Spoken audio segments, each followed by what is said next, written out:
Morning has broken, and we are your consecrated hosts. I'm Father Jeff, consecrated by holy orders. Jonathan, consecrated by baptism. Jonathan, it is Friday. This is almost flannel. Not Flannel Friday. What the heck? Oh well. I was too busy shaving because yesterday I went back home and looked, and I looked still okay. No. Then this morning I was like, you know what? This is what I thought yesterday was, where it's like, okay, it's getting a little long maybe for tomorrow. But then now I had to shave, and then I forget my flannel. You've disrupted my whole life. Your whole weekend is now ruined. No, let's not be dramatic. Well, it is Friday. It is the weekend. I don't know if that means a whole lot. Certainly not to me. Things keep going. No, just Our Lady of Guadalupe tomorrow. Our Lady of Guadalupe tomorrow. Did you do anything big for that? No. Do you have any kind of... No. Was that like a historical celebration or anything? No, I mean, we consecrated our marriage to Our Lady of Guadalupe. You know, she's the patron of our love. Oh. But, no. Okay.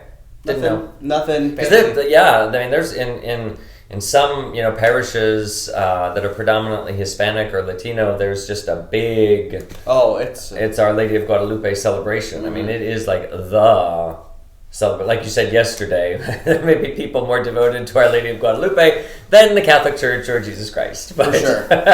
Hopefully those who are having these celebrations within the Catholic Church are devoted to the Church and to Jesus Christ. I've seen pictures and heard of stories, but never actually been a part of a parish or even been to a parish that when they're doing the all out, the big fest. Yeah.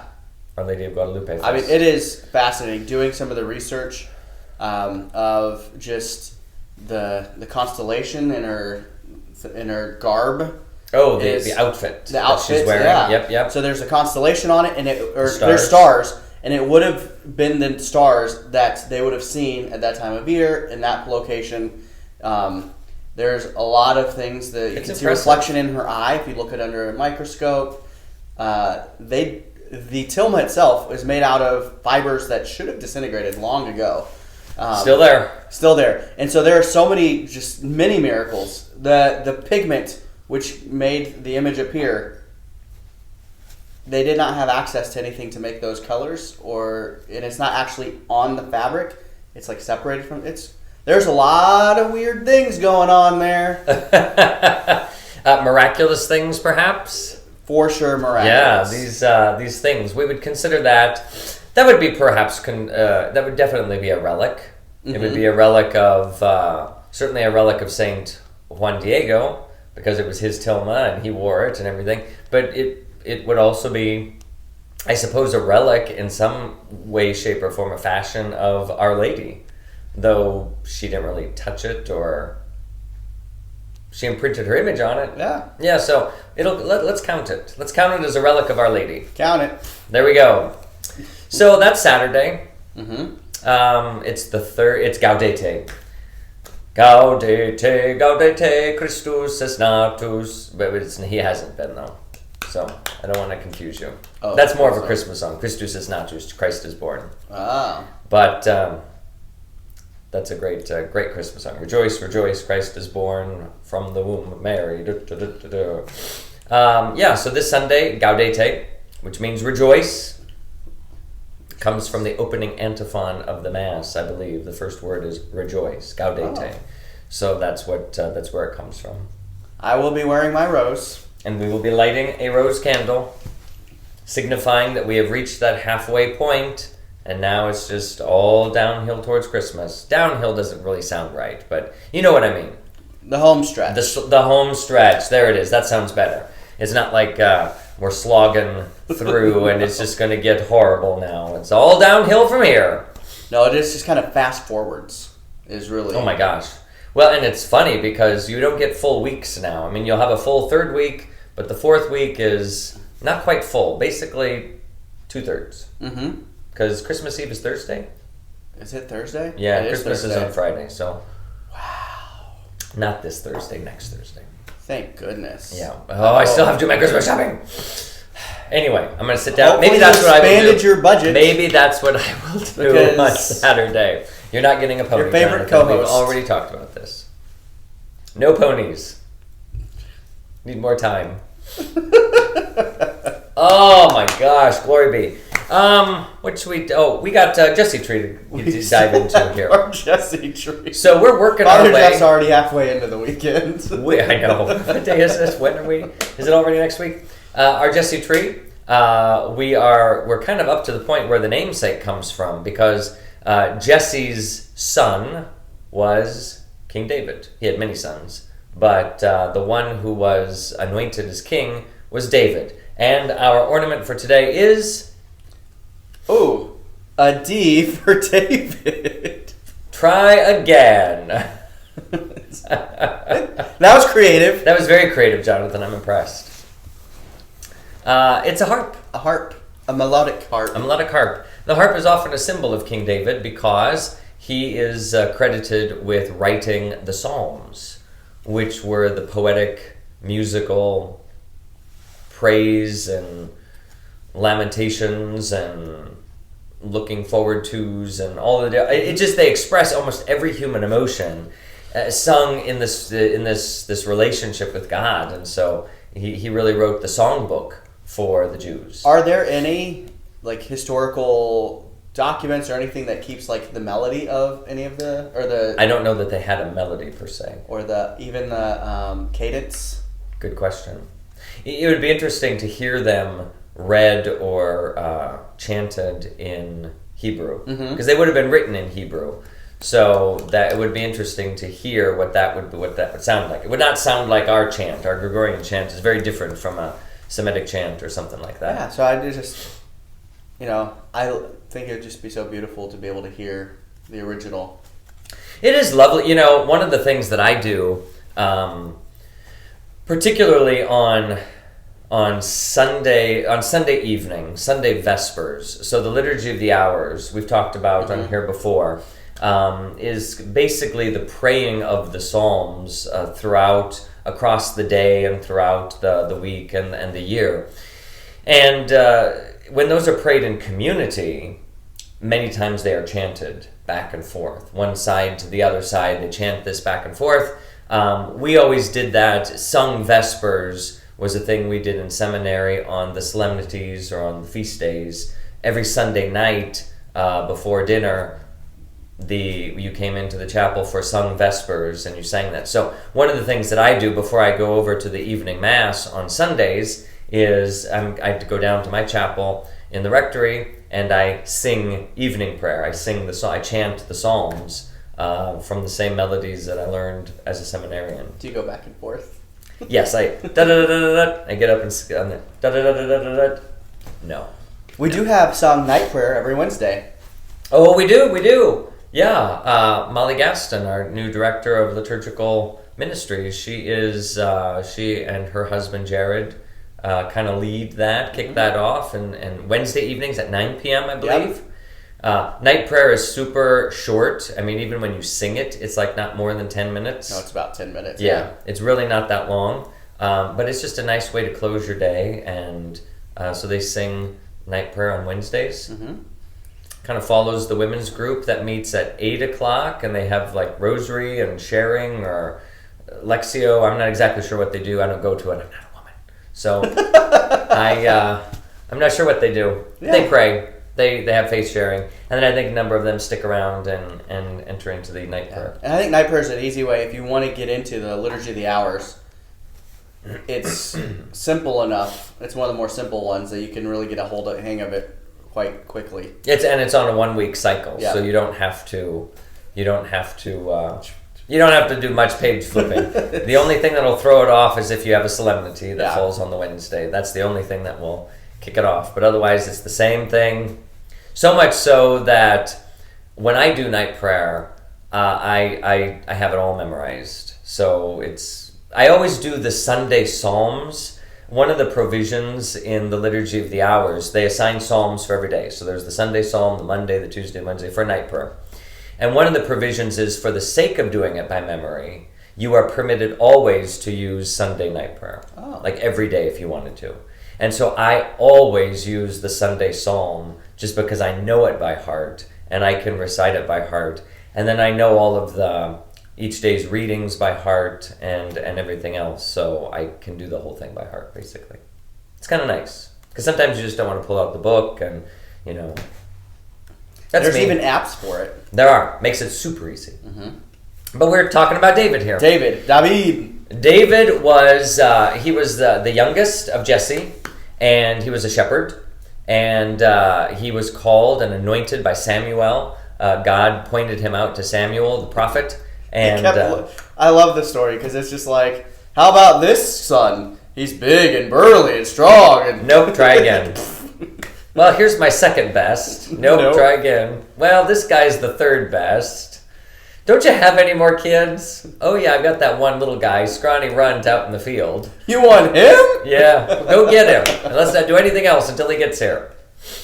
That's the one. Anoint him. And he was. He was the king. And David is often seen as like the ideal king. So here was this shepherd who is now going to shepherd God's people. And so this image of the Davidic king didn't last very long. King David, his son King Solomon, things started to unravel, and then the kingdom split into the northern and southern kingdoms and remained that way. And so, there was this longing always back for the day of David, that first good king. And so the Messiah was often seen that he would come from the line of David. And indeed, the scriptures, the genealogies and the gospel do make connections for Jesus back to David. We tried looking this up. It's a little complex and how you want to do that, but Joseph seems to come from David's line. Mary may come from David's line as well. It's tough to tell. We're not sure. So Jesus, he stands in the Davidic line somehow, but it's a mystery. Yeah, they didn't have those, what's it called? Ancestry.com. Ancestry.com at the time. Exactly. It's just like, well, let's type it in and make sure, see That's how it right. all works together. You and me and 23 or whatever it is to see what our ancestral heritage is.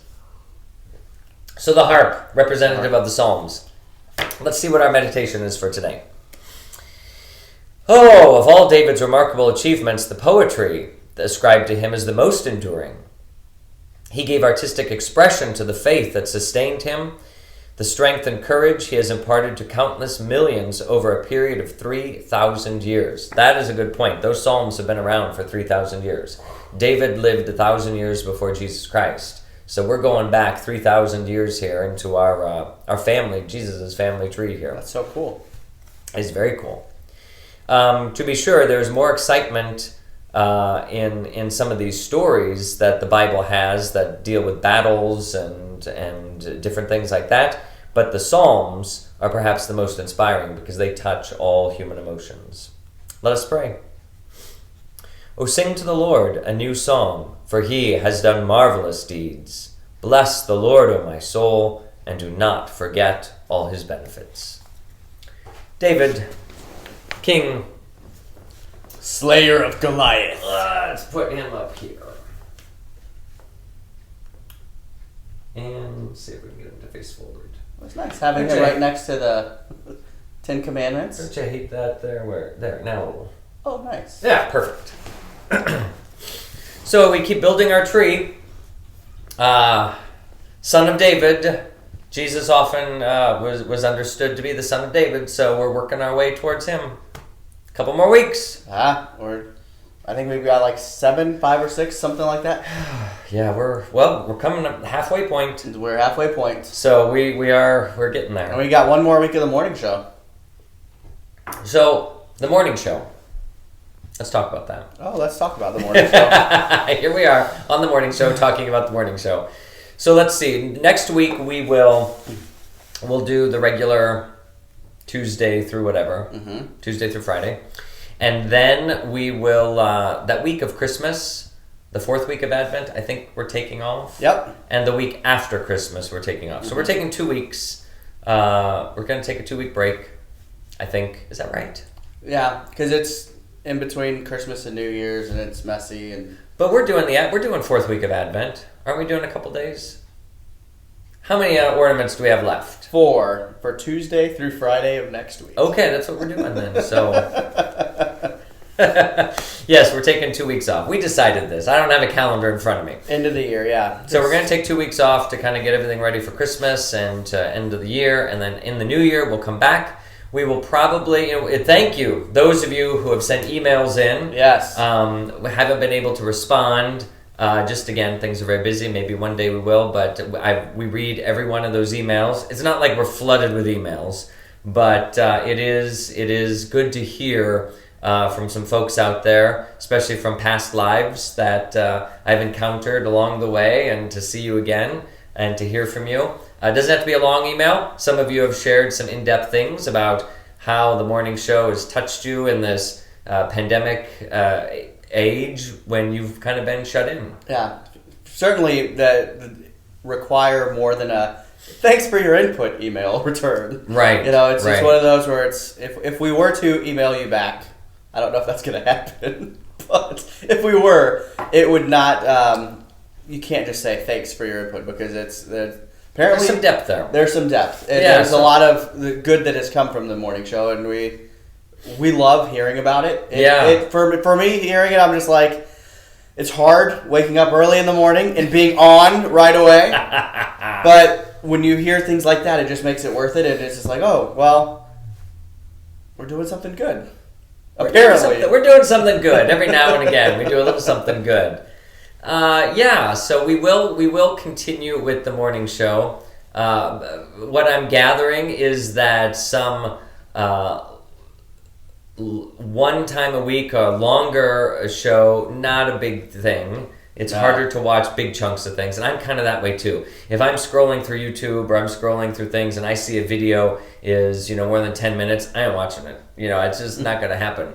Jonathan watches all his videos in like 2 times speed. 1.5, sometimes 1.75 if it's a slow speaker. Yeah. If he ever sees me doing it, just like, I don't know how you do it because it drives her nuts. Yeah. Little chipmunk voices coming at you. But there it is. That's how you're taking all the content. So we'll probably do our regular 4 shows, but we may just make them a little more bite-sized. Mm-hmm. So we'll just kind of get right to the point, and today's show might even be a little bit more bite-sized, just to kind of start moving into that pattern. So we're looking at maybe a 20-minute show on a daily basis, which is just enough. Who needs more than that? Some people, but not us. Some people, but not us. And the hope is that we can even get into podcast form for those of you who like to listen on podcasts in your car, other things where you can't necessarily use all the data for streaming while you're in your car. Jonathan will have that ready to go on January 2nd. Or not. But we'll see. Part of it just is me needing to get into it and figure it out and put it out there. Do it. Yeah. Well, maybe we'll just touch a little bit today. We're working through liturgy, liturgical sense, the work of God, the work of the people. Yesterday we kind of talked about, you had spoke about the outward appearance and dressing and preparing oneself for that celebration, and we went through the sacred vestments yesterday of the priest and the deacon. I can't get over the conical vestment. The conical vestment. It's a lovely thing. I found a picture of it. I've always wanted one. I like having different. I've got fiddleback. I've got 2 fiddlebacks in my collection. I've got mostly Gothic, ample Gothic. I don't have a conical. It is cumbersome, but it is something that I would. I think Cardinal DiNardo of Houston.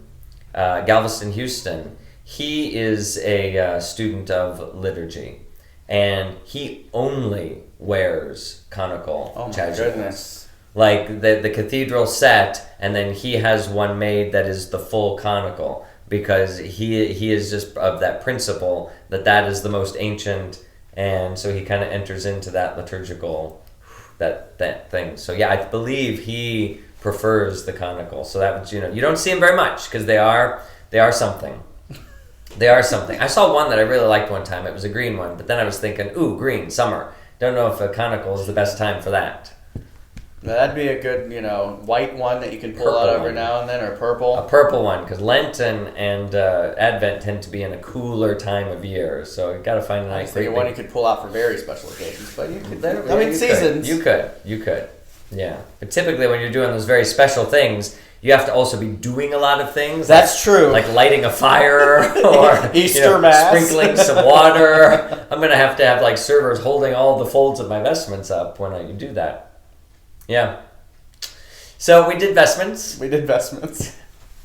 Twice. Let's just kind of talk briefly today. We'll kind of just wrap up here talking about the sacred space itself. Oh, yeah. Because the sacred space, I think, is important when you come to the liturgy. And the liturgy really does define what that space is supposed to look like and what that space is supposed to have. And Catholic churches come in many sizes, shapes, flavors, art designs, styles, etc. Fortunately and unfortunately. That is a true statement. Fortunately and unfortunately. But they will all have certain things in common. And I just want to take a look at the sanctuary today and talk about what the sanctuary looks like. Yeah. What you will find in the sanctuary, the focal point of the church is not the tabernacle as many people might expect, but the focal point of the church is the altar, because that is the place where the sacred mystery unfolds. And the altar itself represents the immovable presence of Jesus Christ. And so your altar is not supposed to be, like a little wooden card table or something on wheels that you can just kind of roll out of the way because it's, now we want to do something else here. The altar is supposed to be fixed and preferably made of stone. And if not stone, at least a very rich and dignified wood, a heavy wood that really carries the gravity of that. Because the altar really symbolizes two things. It's the place of sacrifice. Mm-hmm. So you think about Isaac and carrying his ram up to sacrifice it on the stone altar that they had there, or in the temple, the stone slabs, the altar. So you want that stone really harkens to the sacrifice. But it also is reminiscent of a table of the Last Supper. So you have the sacrificial nature and you have the communal banquet nature. And that's one thing about the liturgy. There's always going to be a lot of both ands in both liturgy. Ands. It's a hallmark of being Catholic. You are both shaved and not wearing flannel. And those went together today somehow. So both and, it is both a table and an altar of sacrifice. So it should kind of hearken to those things. And being a rock really connects it to Jesus Christ himself, who is the cornerstone that holds everything together. So the altar really should be the cornerstone that the whole church is focused on. So if you go into a church, all of the pews, ideally, would be directed towards the altar. All of the action, the visuals should all be directed towards the altar because it is the cornerstone that holds everything together. The altar then is, when it's consecrated, the bishop will take the sacred chrism, which you love the smell of. Because it is so good. It is a lovely smell. And he will pour the oil over the altar and anoint the altar as David was anointed king. Jesus Christ is the anointed one of God. And so to make this altar Christ, he anoints it with oil, infused with the Holy Spirit, really. At the chrism Mass, when the bishop blesses that chrism, he breathes into it, infusing it with a spirit, and it just communicates the Holy Spirit. That's why we use it for confirmation, for baptism, for ordinations. It's used whenever we're communicating the Holy Spirit. It's lovely. It is. So that altar then really now becomes a symbol of Jesus Christ in our midst. So, practically speaking... Yes, sir. What happens to the oil? What do you mean? Well, oil doesn't necessarily... Evaporate. So, putting words into I suppose if you have a more porous stone or wood, the altar is going to absorb it. If it's kind of maybe a polished and it's not real porous, after it's anointed, then it will be toweled off.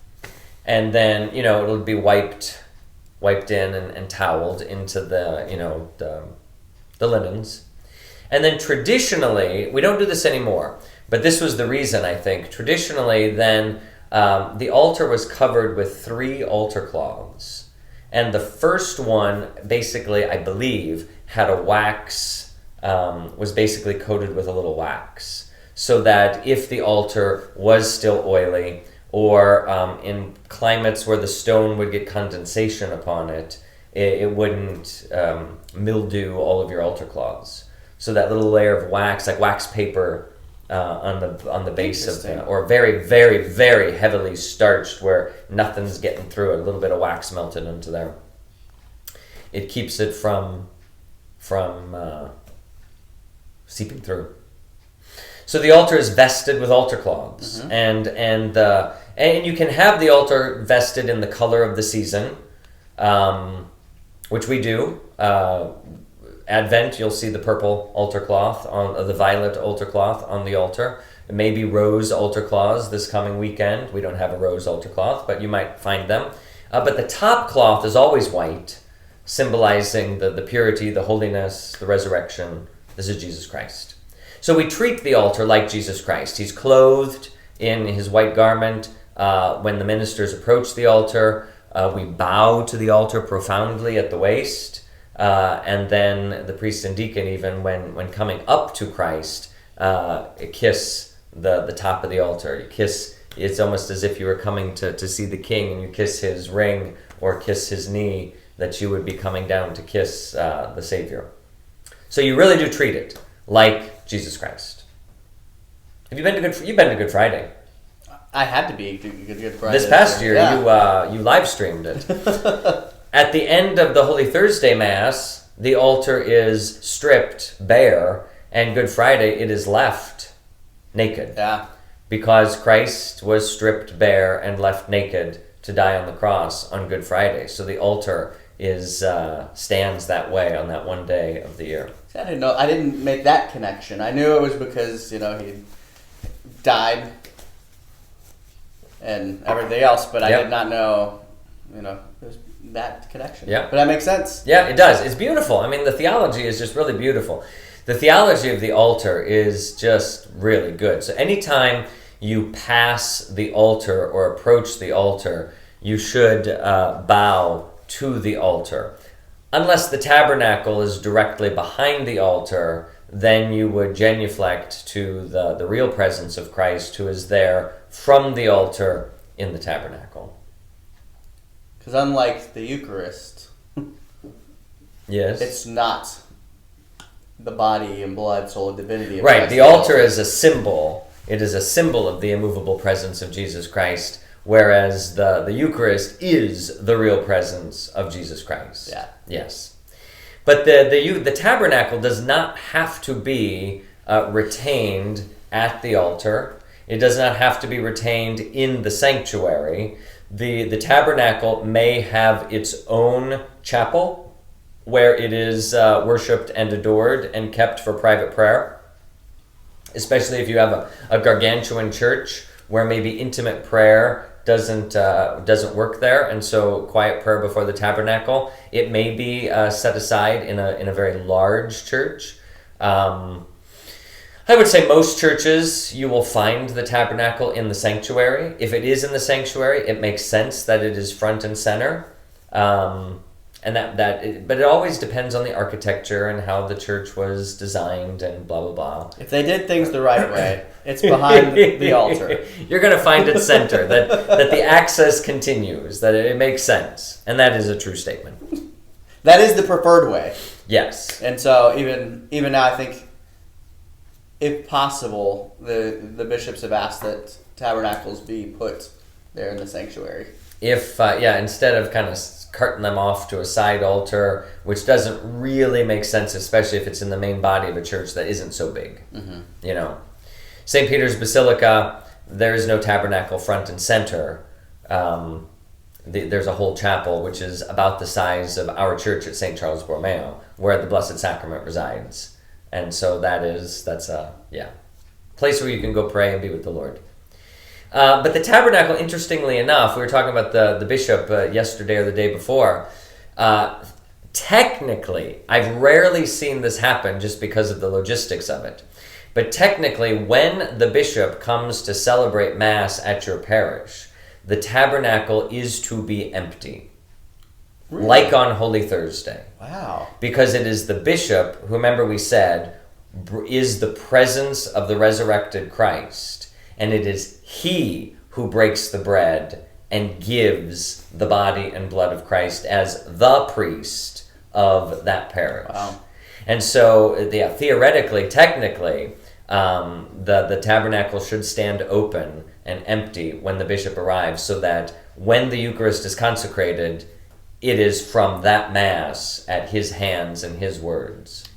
That's cool. I mean, just like you said, the logistics of it make it that. And then if you have the Blessed Sacrament in the tabernacle, what do you do with it if you don't have another chapel or a side altar or whatever? That just doesn't make sense. That either A, you end up consuming all of the hosts, at the previous Mass, or B, we're going to go take the Blessed Sacrament and put him in the sacristy in a cupboard.